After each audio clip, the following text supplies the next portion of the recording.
ইয়ামানের রাজ্যে শান্তিশৃঙ্খলা ছিল সুলতান হারিস ইবনে সুলাইমানের শাসনে, কিন্তু সেই শান্তিকে গ্রাস করল এক দানবীয় জিন, সমরুক। রাত নামলেই সে নগরে হানা দিত, শিশুদের ভীতি দেখাত, নারীদের অপহরণ করত। তার চোখ থেকে আগুন বের হতো, দেহ ছিল লোহার মতো শক্ত। যেই তাকে আক্রমণ করত, মুহূর্তেই অন্ধ হয়ে যেত। গুজব ছড়িয়ে পড়ল, শয়তান তাকে অভিশাপ দিয়েছে, বল প্রয়োগ করলে শত্রু অন্ধ হয়ে যাবে, তাকে পরাজিত করতে হলে চাই প্রজ্ঞা ও সত্য। একদিন সমরুক রাজকন্যা জাহারাকে অপহরণ করল। রাজপ্রাসাদের শোকের মাতম উঠল। সুলতান ঘোষণা দিলেন, যে আল্লাহর ইচ্ছায় আমার কন্যাকে উদ্ধার করবে, আমি তার সাথে কন্যার নিকাহ পড়াব এবং অর্ধেক রাজ্য তার হাতে দেব। গ্রামের যুবক সামির ইবনে ইয়াকুব এ সংবাদ শুনল। সে কোরআনের হাফিজ, আল্লাভীরু আর তলোয়ারে দক্ষ।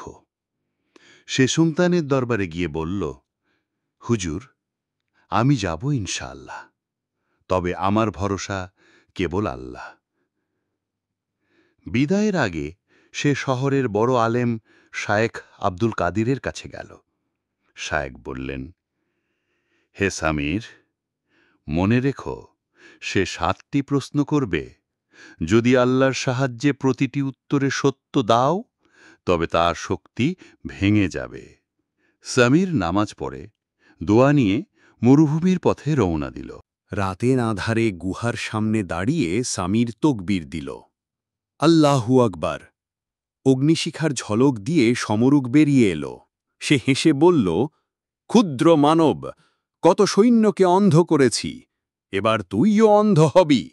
সামির শান্তভাবে বলল, আমি আল্লাহর বান্দা, আমি এসেছি সত্যের জবাব দিতে। সমরুক প্রশ্ন করল, বল, পৃথিবীতে সবচেয়ে শক্তিশালী কে? সামির উত্তর দিল, আল্লাহ রব্বুল আলামিন। আসমান জমিন, জীবন মৃত্যু সব তার হাতে। সমরুকের দেহ কেঁপে উঠল। সমরুক প্রশ্ন করল, সবচেয়ে বড় সম্পদ কোনটি? সামির উত্তর দিল, তাকওয়া। কারণ সম্পদ শেষ হয়ে যায়, কিন্তু তাকওয়া আল্লাহর রহমত এনে দেয়। সমরুকের ডান হাত দুর্বল হয়ে গেল। সমরুক প্রশ্ন করল, মানুষের আসল শত্রু কে?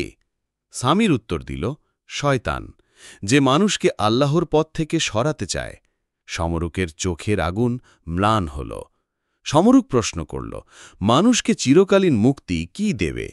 সামির উত্তর দিল, লা ইলাহা ইল্লাল্লাহ, মুহাম্মাদুর রাসূলুল্লাহ, ঈমান ও সৎকর্ম। সমরুকের ডান পা ভেঙে পড়ল। সমরুক প্রশ্ন করল, মৃত্যু এড়ানোর উপায় কি? সামির উত্তর দিল, মৃত্যু থেকে কেউ রক্ষা পায় না।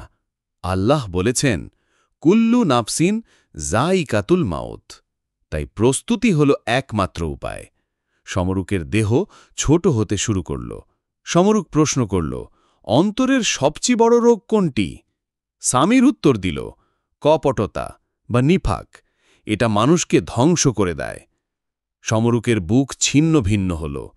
সমরুক গর্জি উঠল, শেষ প্রশ্ন, কে আমার পরাজয়ের কারণ হবে? সামি তলোয়ার উঁচিয়ে বলল, আল্লাহর বান্দারা, আর আজ আমি তার নামে তোর সমাপ্তি ঘটাব। সামির বিসমিল্লাহ বলে তলোয়ার চালাল। তলোয়ার আলো হয়ে সমরুকের বুক চিরে ফেলল। জিন চিৎকার করে আগুনে ভস্মীভূত হল। রাজকন্যা জাহারা মুক্ত হল। সে কেঁদে বলল, আল্লাহর কসম, আজ আমি তোমার কাছে ঋণী। সামির বলল, না, আল্লাহর কাছে শুকরিয়া আদায় করো, আমি শুধু একটি মাধ্যম। রাজপ্রাসাদে ফিরে আসলে আনন্দের জোয়ার উঠল। সুলতান কন্যার সাথে সামিরের নিকাহ পড়ালেন, অর্ধেক রাজ্য তার হাতে তুলে দিলেন। কিন্তু সামির বলল, আমার জন্য রাজ্য নয়, শুধু চাই আল্লাহর সন্তুষ্টি। রাজ্যে শান্তি ফিরে এলো। মানুষ শিক্ষা পেল, সত্যি সবচেয়ে বড় শক্তি আল্লাহ। তাকওয়া হল সম্পদের চেয়ে বড় ধন। শয়তানি আসল শত্রু। মৃত্যু অবধারিত, তাই প্রস্তুতি জরুরি। কপটতা অন্তরের সবচেয়ে মারাত্মক রোগ, আর আল্লাহ ছাড়া কারও কাছে বিজয় নেই। যে আল্লাহর উপর ভরসা করে, তাকওয়া ও সত্যের পথে চলে, সেই প্রকৃত বীর। শয়তান ও দানবদের শক্তি কেবল আল্লাহর জিকির ও ঈমান দিয়ে ভাঙা যায়।